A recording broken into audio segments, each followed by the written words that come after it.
back. You're watching The Project. Peter. Strap yourselves in. It's time to welcome our next guests. Billy Idol is the original punk turned global superstar. With a list of iconic hits as long as your arm, he was the face of the 80s, and his music doesn't age. Come to think of it, nor does his face.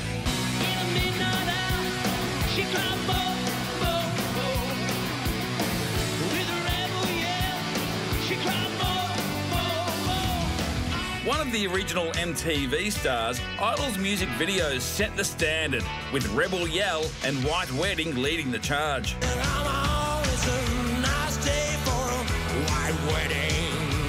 Fresh from penning his autobiography, Idol is back in the country, touring for the first time in more than a decade. We just hope he finds someone to dance with. Please welcome Billy Idol.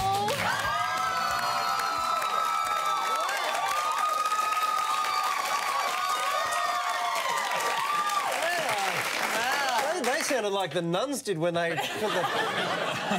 Welcome, Billy. Thank you. Now, Billy, I keep hearing from people who've seen you live that you're better in concert now than you've ever been before. Well, that's very encouraging. Does it feel better and different now? Well, we have been doing this for quite a long time now, so hopefully you do get better. Yeah, it does feel really good. I mean, you know, Steve Stevens, my guitar player, is playing better than ever, and we've got a new album out, so we're very, you know, it's invigorating to have new music to play as well as the old stuff. Are you saying you've always sounded great, your guitarist was crap, and now he's up to it? I hope he's not watching. So, I mean, such a great catalogue of great songs. Dancing by Myself, I love that song. That was like an 80s movie, wasn't it? It was like a... You probably don't... It was Breakfast... No, it wasn't Breakfast Club, it was... Anyway, it doesn't matter. Where did that song come from, mate? Well, actually, we were doing some shows in Japan. Generation X was my punk rock group, and we were watching the discotheques in Japan at that time. They were still very... It's 1979, but they were still very much in the Saturday Night Fever mode, and everybody's dressed like John Travolta, you know, Japanese John Travoltas everywhere. And but the one thing that was different was they weren't dancing with a partner, they were dancing with their own reflections. And I said to Tony James, my partner in Generation X, I said, "Hey, Tone, they're dancing with themselves." And he said, "Dancing with myself, that could be a good title." And then, remembering that, next time I was writing a song, I started to write Dancing with Myself, and I'm still doing it today. And I mean, your name, Billy Idol, it's not your name you were born with. No, no. And what's the story behind that? Oh, well, when I was in the third form at school, a teacher wrote in, you know, capital letters instead of cursive, you know, long form. He wrote in capital letters, "William is I-D-L-E," and I knew my dad was going to kill me once he saw that, but I never forgot. I never forgot that, and at first when punk rock happened, everybody was changing their names and stuff, Johnny Rotten and Sid Vicious and Rat Scabies, and I was going to be Billy I-D-L-E. I don't really want to do anything much, I'm lazy or whatever, and, but then it's Eric Idle's real name, you know, Eric Idle from Monty Python, so... Yeah, right. So in the end, I had to sort of go for something else, and it was crazy, but I just thought I'd still be Billy Idol. That's the better spelling of that name. It was a much better spelling, and it took me into the 80s as well as through punk rock. And it's a better name than Billy Scabies, that's for sure.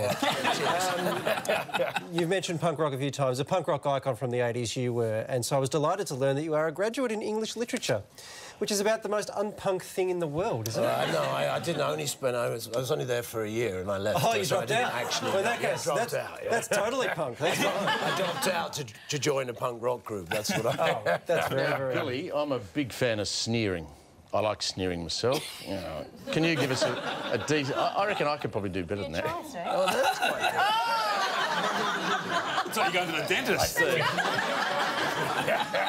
It's great, isn't it? Don't you feel good sneering? Every now and again, isn't it? It's brilliant. It's a release. Exactly. Billy, we got a segment called Ask It Forward. We had a comedian, Adam Hills, on the show last week, and he's a big fan of yours, and he wants to ask you this question. Hello, Billy. Here's my question for you. When you were a kid growing up, which musician did you want to be, and why?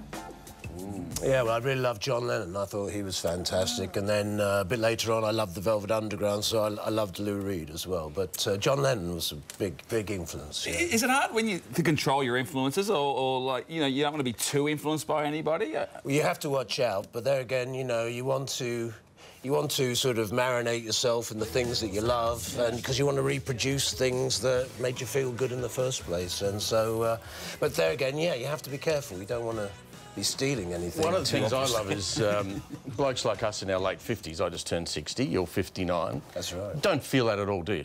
I mean... No, you don't. It's funny. You love it. I don't feel 60. Do I look 60? No, it's just when you look in the mirror. It's a horrible shock when you look in the mirror, that's all. It's like you think, I feel quite good today, and then you look in the mirror and go, oh, Jesus. What happened? But just on that, because Billy Corgan from Smashing Pumpkins has decided he wants to call himself William now. Because as an older man, Billy's just ridiculous. But you're sticking with Billy. Are you happy to... I like the ridiculous, yeah. Very good. Well, Billy's new album, Kings and Queens of the Underground, is out now. Plus, Billy is on tour and all the dates are on our website. Would you please thank Billy Idol?